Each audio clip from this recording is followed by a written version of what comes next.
ក្រោយមកខ្ញុំបាននិយាយថាខ្ញុំចង់ធ្វើចូលរង្វង់បច្ចេកទេសវិញអ្នកបាននិយាយថាប្រាក់ចំណូលរបស់គ្រួសារខ្ញុំមិនអាចកាត់ដែកក្នុងអំឡុងពេលចេញវិញ្ញាបនបត្របានទេហើយអ្នកបានសុំឲ្យខ្ញុំរក្សាលំនឹងការបញ្ជីទិញរបស់ខ្ញុំជាមុនសិនខ្ញុំបានស្ដាប់ឬក៏មិនមែនថាខ្ញុំមិនបានប្រាប់អ្នកទេគឺអ្នកមិនដែលស្ដាប់ខ្ញុំទេ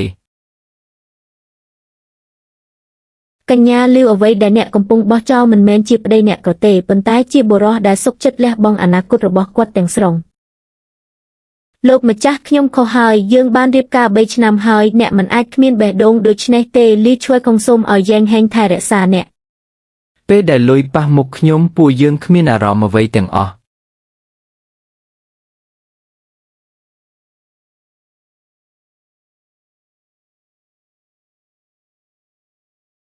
ចាប់ពីថ្ងៃនេះទៅឆៃឆេងមានតួនាទីជានាយកបច្ចេកទេសរបស់ក្រុមហ៊ុន Shen Group និងជាប្រធានស្ថាបត្យករនៃគម្រោងក្រៅប្រទេស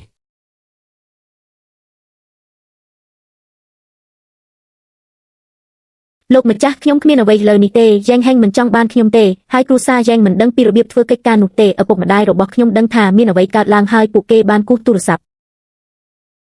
ពួកគេបានសួរខ្ញុំថាតើពួកគេនៅតែអាចសុំជំនួយពីអ្នកបានឬអត់ពីមុនខ្ញុំមិនល្អទេអ្នកគ្រាន់តែល្អក្នុងការជ្រើសរើសកាលពីមុនអ្នកជ្រើសរើសឲ្យខ្ញុំដឹកនាំបន្ទាប់មកអ្នកជ្រើសរើសយ៉ែងហេងឥឡូវនេះអ្នកជ្រើសរើសមើលទៅក្រោយកុំស្វែងរកខ្ញុំម្ដងទៀត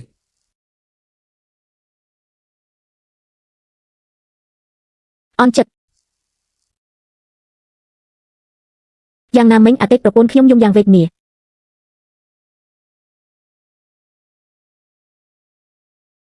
សេនវ៉ាន់ខ្ញុំមិនបានផ្ដល់ឆាត់ឲ្យនាងទេព្រោះនាងយំគឺមកពីខ្ញុំមិនចង់ឲ្យអ្នករងចាំភ្លៀងយូរពេកនាយកឆៃវាមានគ្រោះថ្នាក់បន្តិចសម្រាប់អ្នកក្នុងការនិយាយឥឡូវនេះ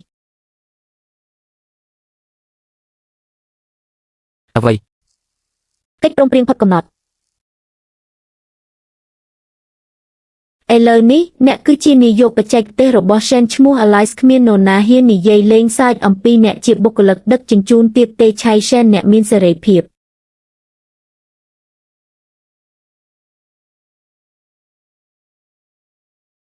ស៊ីមីនតើអ្នកកំពុងធ្វើអ្វី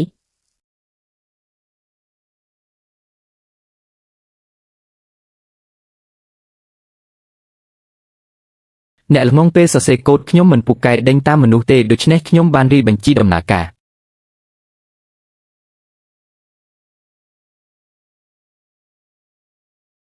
ឆៃ Shen តើអ្នកភ្លេចថាយើងបានទទួលវិញ្ញាបនបត្ររួចហើយដូច្នេះយើងមិនចាំបាច់ទទួលបានវាទៀតទេ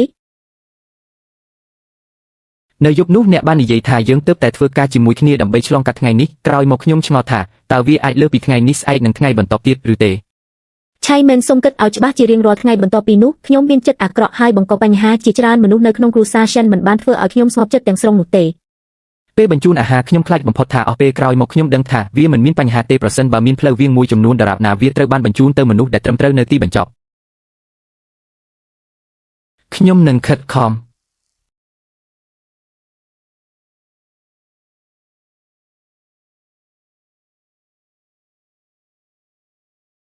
ជាឲ្យឆៃនាំប្រពន្ធទៅញ៉ាំគុយទាវម្ដងទៀតពូវ៉ាងគុយទាវ2ចាននិងម្ហូបហឹរ1ចានអ្នកណាថាខ្ញុំមិនអាចញ៉ាំអាហារហឺអ្នកមិនមែនជាអ្នកដែលយំពេលវាហឹរលើកមុនទេឆៃ Shen តើអ្នកធ្លាប់គិតទេថាថ្ងៃណាមួយវានឹងคล้ายទៅជាបែបនេះគ្រាន់តែល្អណាស់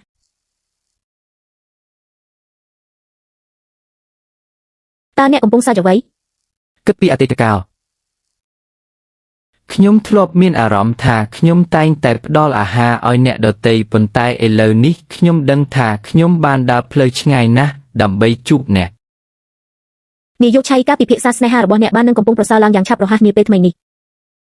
បន្ទាប់មកបន្តហាត់នៅថ្ងៃស្អែកលេហើយ